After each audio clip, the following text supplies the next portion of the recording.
यादों से चप्पा चप्पा गूंज उठेगा ममता दीदी के नारों से अभिषेक दा के नारों से। আমাদের সঙ্গে আজকে রয়েছেন রাজন্যা হালদার। আপনারা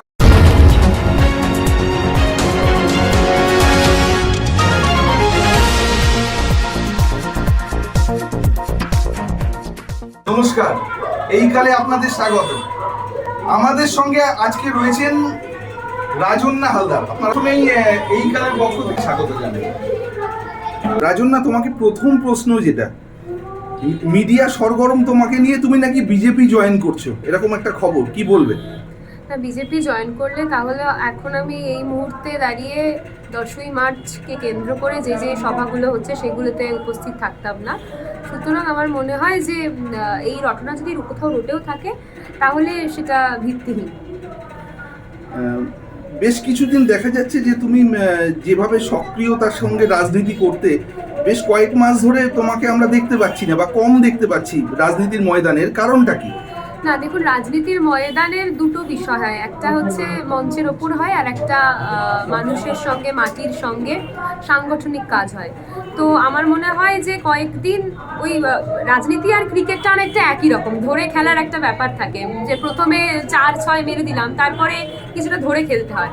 তো এক্ষেত্রেও সেটাই ঘটেছে যে কিছুটা সময় ধরে খেলেছি এবং সংগঠনটা গোছানোর দিকে মনোযোগ দিয়েছি। আবার যথারীতি যখন যদি দল আমাকে কোনো দলের সিদ্ধান্ত থাকে মঞ্চে থাকার বা মঞ্চের রাজনীতিতে অংশ নেওয়ার, তাহলে নিশ্চয়ই। আগামীকাল মানে 10 তারিখ জনগর্জন, আজ কি বলবে? মানে আজকে ঠিক তার আগের দিন কি বলতে চাও?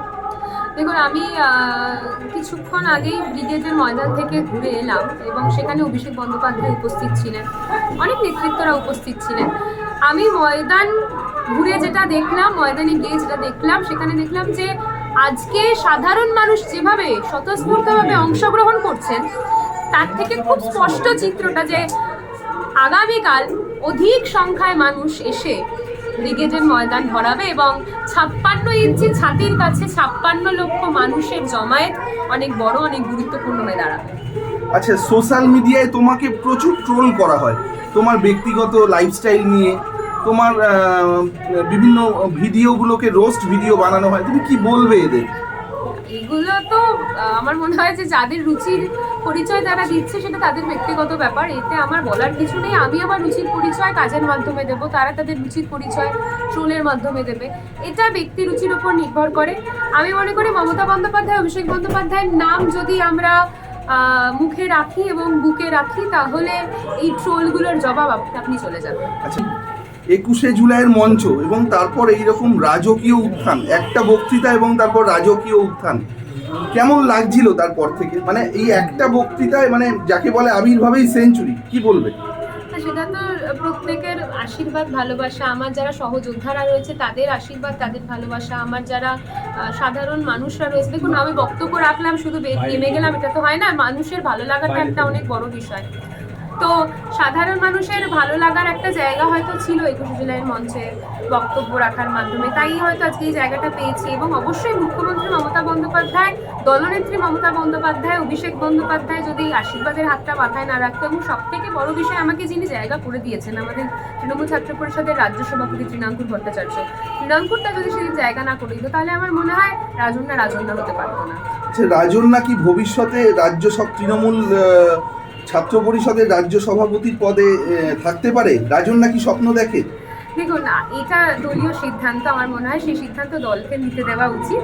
তবে হ্যাঁ, তৃণাঙ্কুর ভট্টাচার্য যেভাবে রাজ্য রাজনীতি, ছাত্রের রাজনীতির ক্ষেত্রে রাজ্যকে যেভাবে পরিচালনা করছেন, আমরা যারা রয়েছি, প্রান্তিক চক্রবর্তী, রাজন্যা হালদার, আরও অনেকে রয়েছে, আমার মনে হয় প্রত্যেকের একটা গুরুত্বপূর্ণ ভূমিকা থাকবে সেই তৃণাঙ্কুর ভট্টাচার্যের দেখানো পথকে অনুসরণ করা এবং সর্বোপরি মমতা বন্দ্যোপাধ্যায়, অভিষেক বন্দ্যোপাধ্যায়ের দেখানো পথকে অনুসরণ করা।